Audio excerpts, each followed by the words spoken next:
Hello everybody, welcome to Creative Chess channel. My name is Novika Vagalina. I'm a women FIDE master, and today I'm going to speak about one game which was played in Norway Chess Tour, which is going now in Norway, Stavanger, and actually this is Armageddon game between Magnus Carlsen and Jan Nepo.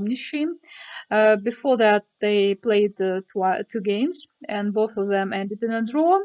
And to say who is the winner, they needed to play Armageddon game. Magnus was given 10 minutes and Jan 7 minutes, but Magnus had to win this game. And for Nepomniachtchi, it was okay to end the game in a draw. So let's have a look at the game.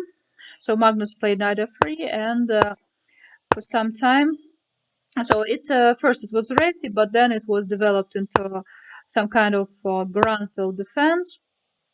And you see b3. Yeah, it may seem to us that white open diagonal, so Nepo goes this, but Magnus closes this diagonal. And castles. That's the common development of pieces, nothing special.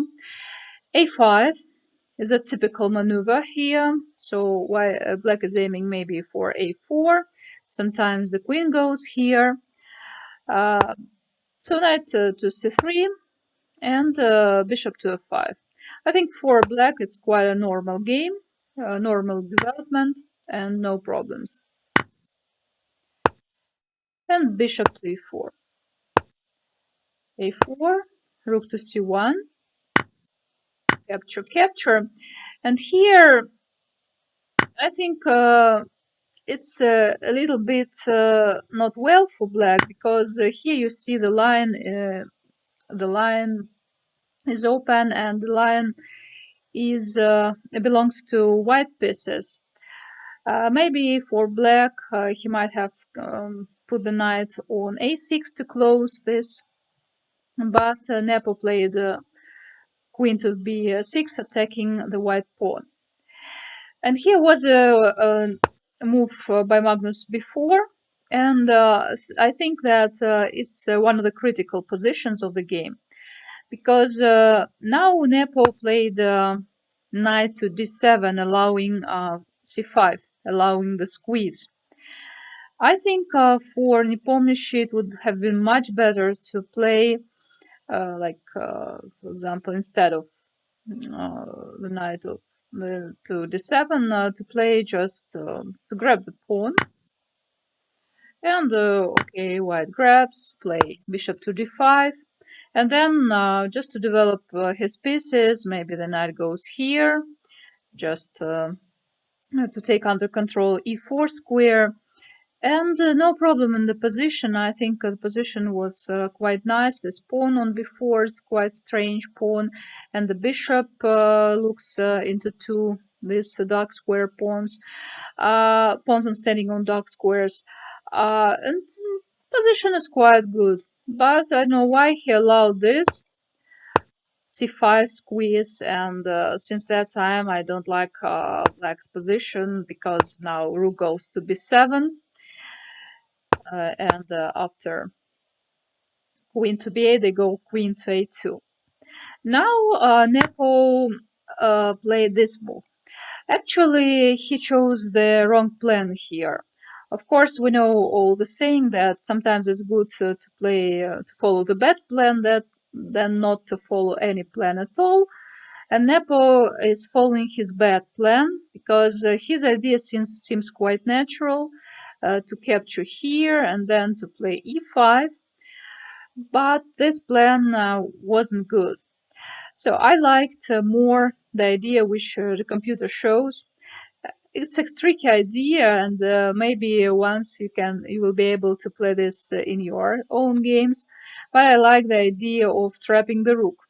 So the best, instead of just capturing this knight, black should have played this move. It's a tricky move, because just imagine, so bishop goes this way, and we are trapping the rook, because the rook doesn't have any squares. So if, for example, again, white tries to eliminate this bishop, but anyway, we're going this way, and so again, we're winning the rook. So it's actually quite interesting. That's why instead of all these moves, I think white could go like this. And we may calmly play this move again. You see, here this bishop may be even better than standing on e4, and this position can be taken by the knight. Why not? And black's position is quite appropriate here, or just playing here, so attacking the queen. Very nice move. I like it very much. I like tricky moves, but instead of this maneuver, black chose another plan, which is not good. Why? We are going to see in some minutes. So he captured, and e5. But unfortunately for him, here white goes b5. Nepo played e4, bishop to e2. And now he came to decision to play knight to c5. Actually, it's a bad move because of the pin. But what to do for black? Already his position is not very good. Why it's not good? Because here you see we are threatening to grab the pawn and then to grab the knight. So we need either to protect the knight or to retreat with the knight. So, okay, let's have a look what would happen and what is actually white threatening. In both variants, either to play here or there, they're threatening the same thing. So this is, for example, we play knight f6, and here the problem is that the queen goes to a5. The idea is to attack the pawn, to grab the pawn, and after this we may just look at all this chain or our pawns to promote. And if, for example, rook goes here to protect the pawn from this place, but it doesn't help anyway. Here the rook can't play here because just can capture, and it's impossible to capture the pawn because of the pin. And then what to do in this case? Actually, you may grab the pawn, but we capture. We're attacking the rook here. Okay, let's protect, but after c6, you see white is winning. Yeah, the pawn is going, or here. Yeah, anyway, it's going to promote sooner or later, and white is going to win here. So that's why in this position, you see, because of this maneuver, black decided to sacrifice the exchange. But it didn't help, though here you see again this rook is trapped. Grab. And here, by the way, was a very nice move. Magnus just played here. He captured here. Anyway, it's a winning position for white, but I like the move here, this one, b6. It's a very nice move. We are protecting the rook. We are attacking the knight. We are going to capture it. And the only move for black is to go this way. And after, for example, rook to a8, here, we play just this move, attacking the pawn. If black wants some counterplay, he might have tried this move. And again, he wants to promote the pawn, but okay. So first we take under control this c3 square, but anyway, we may not capture the pawn. c2, it's very close, but it's a queen. And of course, anyway, it's impossible to promote the pawn. We'll just capture this. So that's why in such situation this move is quite tricky, yes. And but Magnus, instead of this funny move b6, just played rook to b7, which is also good, of course, and captured number of pawns. Now you see here, unfortunately for black, the pawns are on white squares, and it's very difficult to protect them.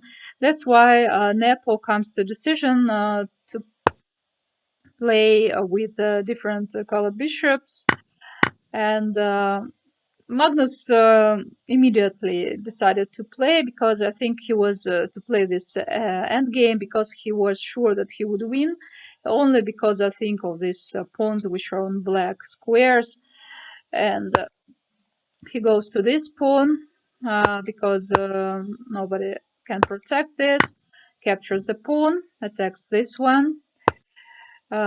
Nepo protects, and Magnus tries to tear apart this perfect chain of black pawns.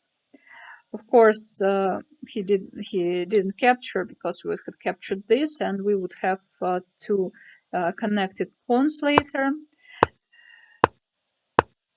And after a series of moves, here comes the crash move, h5. Again, we are tearing this pawn chain apart. And there were some more moves like fg, capture, capture, check. And after f4, Nepo retreated to f6.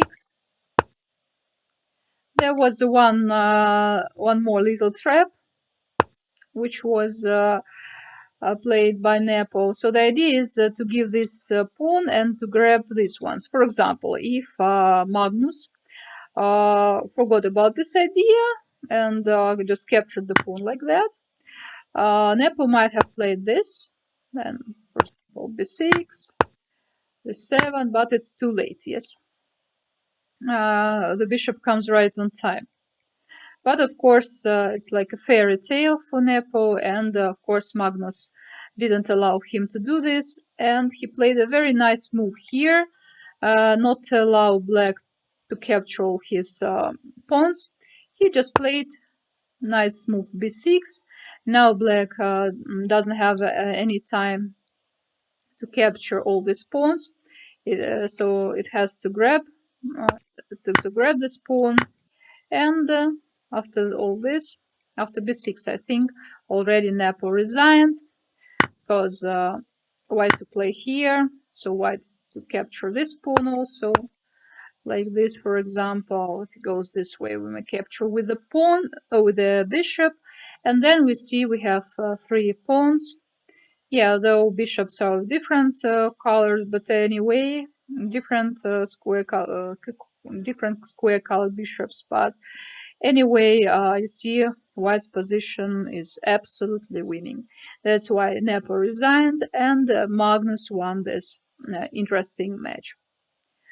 Yeah, it was very interesting, but anyway, classical games ended in a draw, and I hope during the match for their world crown, Jan would play better and maybe even win the champion. So let's have a look. Soon we'll see it. And as for me, I tell you thanks for watching me. Please subscribe to my channel, and see you next videos. Bye bye.